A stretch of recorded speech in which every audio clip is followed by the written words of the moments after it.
மக்களே கோதண்டபாணி அப்படின்ற ஒரு தலைமை காவலருடைய வீடியோக்கள் என்பது சோசியல் மீடியால பயங்கர வைரலா போய்கிட்டு இருக்கு.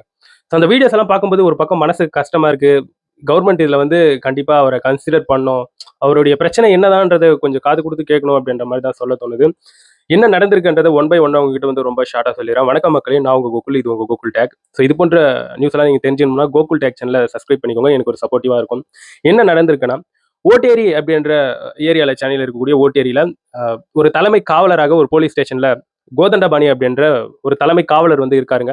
அவங்களுடைய மகளுக்கு வந்து கால்வழி பிரச்சனை என்பது இருந்திருக்கு. அது சம்பந்தப்பட்ட ஒரு சென்னையில இருக்கக்கூடிய ஹாஸ்பிட்டல்ஸ்ல போய் பார்த்துருப்பாரு வேணுமா, கவர்மெண்ட் ஹாஸ்பிட்டல்ஸ்ல.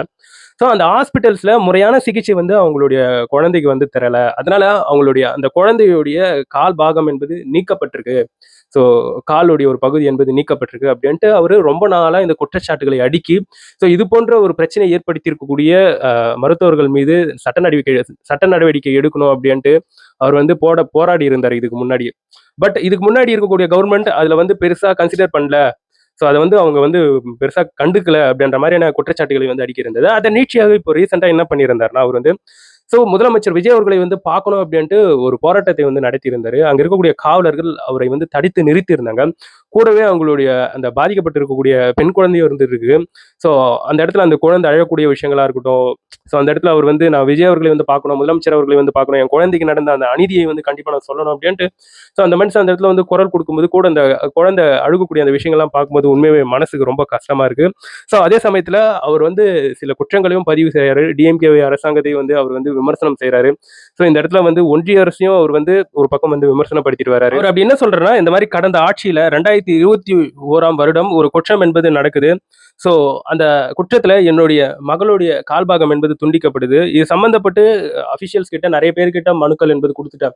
இது சம்பந்தப்பட்டு நிறைய பேர்கிட்ட வந்து பேசிட்டேன். எந்த ஒரு ஆக்ஷனும் கிடையாது. இதற்கு வந்து இந்த அபிஷியல் தரப்புல இருந்து ஒரு சில இந்த அதிகாரிகள் தரப்புல இருந்து அவங்களுடைய குழந்தையுடைய கால் அகற்றம் என்பது எவ்வாறாக மாற்றப்பட்டு வந்துகிட்டு இருக்குன்னா, இந்த மாதிரி அவங்களுக்கு வந்து இயற்கை ஊனம், இது வந்து நேச்சரான ஒரு இருந்திருக்கக்கூடிய பிரச்சனை அவங்களுக்கு அப்படின்ற மாதிரி மாத்திட்டு வராங்க.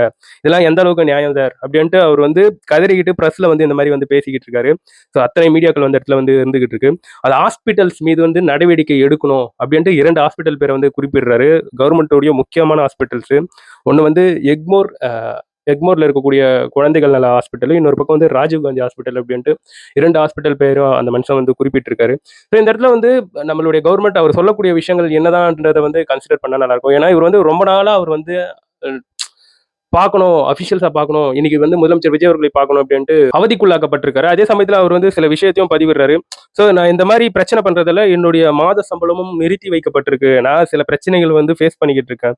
ஸோ இதுல வந்து கவர்மெண்ட் வந்து கன்சிடர் பண்ணும் அப்படின்ற மாதிரியான கோரிக்கைகளை வந்து முன் வச்சு அவர் வந்து இப்போ இந்த மாதிரிலாம் பிரஸ் முன்னாடி வந்து பேசியிருக்காரு. இந்த இடத்துல நிறைய மக்களுடைய கோரிக்கையும் அதுதான், அவரை கொஞ்சம் கன்சிடர் பண்ணுங்களேன், பாவமா இருக்கு. அந்த பக்கத்துல இருக்கக்கூடிய அவங்களுடைய மகளை வந்து பார்க்கறதுக்கே அவ்வளவு கஷ்டமா இருக்கு. அந்த குழந்தைய பார்க்கறதுக்கே அவ்வளவு பாவமா இருக்கு. இது என்னதான் பிரச்சனை, ஏதுதான் பிரச்சனைன்றதை கொஞ்சம் கன்சிடர் பண்ணுங்களேன் தமிழ்நாடு கவர்மெண்ட் அப்படின்ட்டு நிறைய பதிவுகளை வந்து போடுறாங்க. விஜய் அவர்களுக்கும் இது வந்து இன்சிஸ் பண்ணி சொல்லிட்டு இருக்காங்க கமெண்ட் செக்ஷன்ல இருக்கக்கூடிய பொதுமக்கள். எனவே நண்பர்களே, இதை பற்றி நீங்க என்ன நினைக்கிறீங்கன்றதை என்னோட கமெண்ட் செக்ஷன்ல ஓப்பனா பதிவு பண்ணுங்க. ஓப்பனா பேசுவோம் இந்த இடத்துல. கமெண்ட் செக்ஷன் என்பது ரொம்ப முக்கியமானது. எனவே நண்பர்களே, நான் வந்து உங்களோட அடுத்த ஒரு வீடியோல பார்க்குறேன்.